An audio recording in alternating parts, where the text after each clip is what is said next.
नमस्कार दोस्तों, वीडियो के अंदर आज बात करेंगे चूरू लोकसभा सीट के बारे में। जी हाँ दोस्तों, आपको बताएंगे कि चूरू लोकसभा सीट से फिलहाल वर्तमान में क्या स्थिति किसकी रहने वाली है। क्या देवेंद्र झांझड़िया यहाँ से राहुल कछवा को पछाड़ कर आगे बढ़ेंगे या फिर राहुल कछवा जो है देवेंद्र झांझड़िया को पछाड़ देंगे। चुनावी एक बार फिर तालमेल शुरू हो चुका है पूरे राजस्थान के अंदर। राजनीति में और रणनीतियों में पूरा राजस्थान अब दोस्तों रम चुका है। सभी राजस्थान जितने भी वोटर्स है लोकसभा के, सभी अब अपने अपने प्रत्याशियों को, जिनकी सूचियों में नाम आ चुका है, उन सभी को अपने अपने प्रत्याशियों को मौका मिल चुका है। वह जिनका अभी तक नाम नहीं आया उस सभी को बेसब्री से भी इंतजार है। तो हम तो चूरू लोकसभा सीट के बारे में पूरी चर्चा और पूरा विश्लेषण करने वाले हैं। तो साथियों, वीडियो के अंत तक जरूर बने रहे। अभी तक आपने हमारे इलेक्शन न्यूज इंडिया को यूट्यूब पर सब्सक्राइब नहीं किया है तो जल्द से जल्द इलेक्शन न्यूज इंडिया को यूट्यूब पर सब्सक्राइब जरूर कर लें। बात करेंगे राहुल कछवा के बारे में।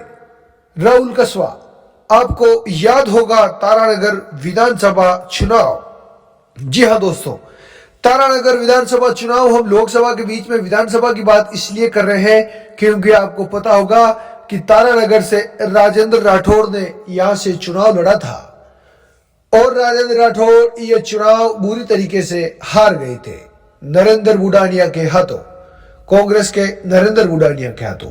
चुनाव हारने के पश्चात राजेंद्र राठौड़ का वर्तमान चूरू सांसद राहुल कछवा के ऊपर बड़ा आरोप लगाया जाता है और राजेंद्र राठौड़ बोलते हैं कि राहुल कछवा ने मुझे चुनाव हरवाया, वसुंधरा राजे ने मुझे चुनाव हरवाया। वसुंधरा राजे के कहने पर राहुल कछवा ने नरेंद्र बुडानिया का साथ दिया और वोटर्स को नरेंद्र बुडानिया को वोट देने के लिए बोला और मुझे चुनाव हरवाने का काम किया था। पार्टी के जयचंद बने थे राहुल कछवा। यही अदायत जो है राहुल कछवा व राजेंद्र राठौड़ के बीच में चली और राजेंद्र राठौड़ ने सही वक्त पर अपना काम कर दिखाया और राहुल कछवा का बीजेपी पार्टी से टिकट कटवाकर अपना एहसास करवा दिया कि राजेंद्र राठौड़ क्या कर सकते हैं, उनकी ताकत राजस्थान के अंदर क्या है। जैसे ही राहुल कछवा का टिकट कटा, कछवा तिल मिला उठे और कछवा सोशल मीडिया के जरिए हो या फिर लोगों के बीच जाकर अपनी न्याय की, इंसाफ की गुहार लगाना हो, सभी के बीच पहुंचे। राहुल कछवा ने अपने घर के बाहर बड़ी मीटिंग रखी। वहां पर राहुल कछवा के समर्थकों की भीड़ उमड़ी और लगभग समर्थकों की भीड़ देखकर ऐसा लग रहा था कि कहीं ना कहीं तौर पर बीजेपी पार्टी ने राहुल कछवा का टिकट काटकर कहीं ना कहीं तौर पर बड़ी गलती भी कर दी है, क्योंकि किसी मौजूदा सांसद के या फिर विधायक के इतने ज्यादा समर्थक देखना वाकई एक रैली जैसा लग रहा था। वाकई कहीं ना कहीं तौर पर ऐसा माना जा रहा है कि राहुल कछवा यहाँ के प्रिय लाडले विधायक है। जी हाँ दोस्तों, इनका परिवार लंबे समय से राजस्थान की चूरू की राजनीति के अंदर सक्रिय रहा है। इनके पिताजी राम सिंह कछवा 5 बार के सांसद रह चुके हैं। इनकी माताजी विधायक रह चुकी है। ये खुद सांसद रह चुके हैं। वर्तमान में ये खुद सांसद है, इसलिए कहीं ना कहीं तौर पर लोगों के बीच इनकी एक अच्छी पहचान बन चुकी थी। बीजेपी पार्टी ने इनका टिकट काटकर कहीं ना कहीं तौर पर एक बड़ी गलती कर दी। अब बात करेंगे देवेंद्र झांझड़िया के बारे में। देवेंद्र झांझड़िया, राष्ट्रीय पैरा ओलंपियन चैंपियन देवेंद्र झांझड़िया को बीजेपी पार्टी ने इनसे संघ से जुड़ने के लिए टिकट दिया। देवेंद्र झांझड़िया गरीब परिवार से ताल्लुक रखते हैं, किसान परिवार से बिलोंग करते हैं, जाट समाज से बिलोंग करते हैं। जाट समाज से ही राहुल कछवा आते हैं, दोनों ही जाट हैं। लेकिन देवेंद्र झांझड़िया को ऐसा माना जा रहा है कि राजेंद्र राठौड़ ने राहुल कछवा का टिकट काटने के लिए और राहुल कछवा को शिकस्त देने के लिए जो है देवेंद्र झांझड़िया को टिकट दिलवाया है। साथ साथ चर्चा यह भी तेज है कि राजेंद्र राठौड़ ने एक तीर से 2 निशान लगाए हैं। 2 निशान इसलिए कह रहे हैं क्योंकि एक तो जो गोविंद डोटासरा अब इस क्षेत्र के अंदर हावी हो रहे थे, उस डोटासरा को भी ऐसा माना जा रहा है कि सबक सिखाया है, क्योंकि डोटासरा के कहने पर ही राहुल कछवा ने जो है निकाय चुनाव, विधानसभा चुनाव के अंदर नरेंद्र बुडानिया की मदद की थी। इसीलिए राजेंद्र राठौड़ ने एक तीर से 2 निशाने लगाए। एक तो इनका टिकट, कछवा जी का टिकट काटकर, और दूसरी ओर डोटासरा जी को भी सबक सिखाया है। लेकिन आपको बता दें कि लोहा गर्म देखते ही गोविंद डोटासरा ने हथौड़ा मारने का काम किया था। किस प्रकार उन्हें लग रहा था कि राहुल कछवा जो है लगातार बागी हो चुके हैं, अपनी पार्टी के खिलाफ लगातार बोल रहे हैं, इसीलिए गोविंद सिंह डोटासरा ने सीधे जो है राहुल कसवा से संपर्क किया। गोविंद डोटासरा ने वक्त जाया ना करते हुए सीधे बोला कि आप कांग्रेस पार्टी ज्वाइन करो, आपको कांग्रेस पार्टी की ओर से टिकट दिया जाएगा। 10 या 15 दिन वेट करने के पश्चात आखिरकार राहुल कसवा को जो है कांग्रेस की पहली सूची के अंदर चूरू लोकसभा सीट से जगह मिलती है। अब दोस्तों मुकाबला बड़ा दिलचस्प हो गया है। एक तरफ जहां पर देवेंद्र झाझड़िया, राजेंद्र राठौड़ हैं, दूसरी ओर कांग्रेस पार्टी की ओर से इस क्षेत्र में नरेंद्र बुढ़ानिया, गोविंद डोटासरा और राहुल कसवा है। अब दोस्तों आपको बता दें कि नरेंद्र मोदी भी जल्द ही चूरू आ रहे हैं। नरेंद्र मोदी की राजस्थान के अंदर बड़ी जनसभाएं होने वाली है, जिसमें सबसे पहली जनसभा चूरू के अंदर होगी। जी हां दोस्तों, चूरू में राहुल कसवा का किला ढहाने के लिए बीजेपी पार्टी बड़ी स्ट्रेटजी अपना रही है और राहुल कसवा को किला ढहाने के लिए, इसका किला ढहाने के लिए जो है नरेंद्र मोदी यहाँ पर एक बड़ी विशाल जनसभा को संबोधित करेंगे। जहां जहां पर मोदी गए हैं वहां पर कांग्रेस पार्टी का सफाया हुआ है। आप देख सकते हो किस प्रकार मोदी ने जो है जहां जहां पर भी मोदी ने अपनी बड़ी जनसभा को संबोधित किया था वहां पर कांग्रेस पार्टी को कुछ भी हाथ न लगा है।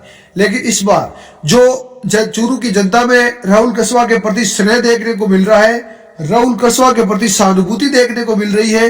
कहीं न कहीं तौर पर आप मानकर चलो जो मोदी का मिशन 25 है, वो मिशन 25 राजस्थान की सीटें जीतना मुश्किल नामुमकिन सा लग रहा है, क्योंकि चूरू की सीट जो है सहानुभूति की लहर में भी जा सकती है और सहानुभूति पूर्णतया जो है आपको बता दें कि राहुल कसवा की ओर लगती हुई नजर आ रही है। क्योंकि बीजेपी पार्टी ने किस प्रकार राहुल कसवा ने जब हमने यहाँ के स्थानीय लोगों से राय ली तो बोला कि राहुल कसवा ने जो है बीते 5 सालों के अंदर बहुत ही ज्यादा विकास कार्य करवाया। इनके विकास कार्य से हम सभी सहमत हैं, लेकिन पता नहीं फिर भी इनका टिकट क्यों काटा। इनका टिकट केवल एक व्यक्ति के कहने पर काटा। राहुल कसवा ने भी बोला था किस प्रकार उनके घर के छत पर खड़े होकर अपने समर्थकों के सामने बोला था कि क्या मैं ईमानदार नहीं हूं, क्या मैं निष्ठावान नहीं हूं, क्या मैं कर्तव्यवादी नहीं हूं, आखिर एक व्यक्ति के कहने पर पार्टी ने मेरा टिकट कैसे काटा। जी हाँ दोस्तों, इशारों में सभी समझ गए होंगे कि आखिर वो एक व्यक्ति कौन है जिसकी राहुल कसवा बात कर रहे हैं। सभी को पता है कि वो राजेंद्र राठौड़ की बात कर रहे हैं, राहुल कसवा।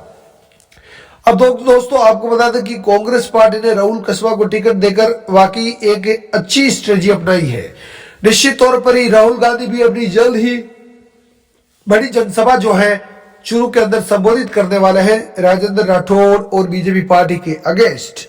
निश्चित तौर पर ही अब दोस्तों मुकाबला बड़ा दिलचस्प हो गया है। जाट वर्सेस जाट तो है, लेकिन देवेंद्र झाझड़िया के पीछे राजेंद्र राठौड़ है, वही राहुल कसवा के साथ में गोविंद डोटासरा और पूरी कांग्रेस पार्टी खड़ी है।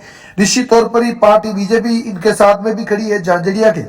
लेकिन फिलहाल वर्तमान की स्थिति की यदि बात की जाए, वर्तमान की स्थिति के अंदर तो राहुल कसवा दोस्तों आपको बता दें कि मजबूत लग रहे हैं, क्योंकि राहुल कसवा जहां पर भी जाते हैं हजारों की भीड़ उनके साथ में उभरती है और मानो एक ऐसी सहानुभूति देखने को मिल रही है जो उनके पिताजी के प्रति राम सिंह कसवा के प्रति देखने को मिलती थी चुनाव के अंदर। अब ऐसे में निश्चित तौर पर आपको बता दें कि यह सहानुभूति जो इनको मिल रही है, यह भीड़, यह जहां पर ये जा रहे हैं उनको स्वागत के लिए। अभी जब राहुल कसवा उन्हें टिकट मिल गया तभी वो चूरू लौटे थे, तो चूरू की जनता ने किस प्रकार उनका हार्दिक स्वागत किया था, वो स्वागत देखते हुए लग रहा है कि कहीं ना कहीं तौर पर चूरू की जनता जो है, चूरू का जनता का स्नेह, चूरू की जनता का लाडला वाकई राहुल कसवा रहा है। इसलिए यदि ये जो जनता राहुल कसवा के साथ में घूम रही है, ये जो वोटर्स तो आप अभी फिलहाल नहीं कह सकते हैं इन्हें, लेकिन ये जो लोग राहुल कसवा के साथ में घूम रहे हैं, यदि ये वोटरों में तब्दील हो गए, यदि ये वोटर लिस्ट के अंदर, ये वोटर काउंटिंग के अंदर तब्दील हो गए, तो निश्चित तौर पर ही आप मान कर चलो राजेंद्र राठौड़ और देवेंद्र झाझड़िया की राह बिल्कुल भी आसान नहीं होने वाली है। राहुल कसवा जो है ऑलरेडी मजबूत स्थिति में है, इसलिए यहां से इस बार चूरू से मुकाबला बड़ा दिलचस्प हो गया है। फिलहाल मामला 50% लग रहा है, लेकिन कहीं न तौर पर आपको बता दें कि दोस्तों निश्चित तौर पर राहुल कसवा वर्तमान स्थिति के रूप में मजबूत लग रहे हैं। तो दोस्तों आपको क्या लगता है कि चूरू की जनता किसे अपना सांसद चुनेगी, राहुल कसवा यहाँ का लाडला माने जाने वाला या फिर देवेंद्र झाझड़िया? आप हमें कमेंट करके कमेंट सेक्शन में जरूर बताएं। आप सभी का दिल की गहराई से धन्यवाद।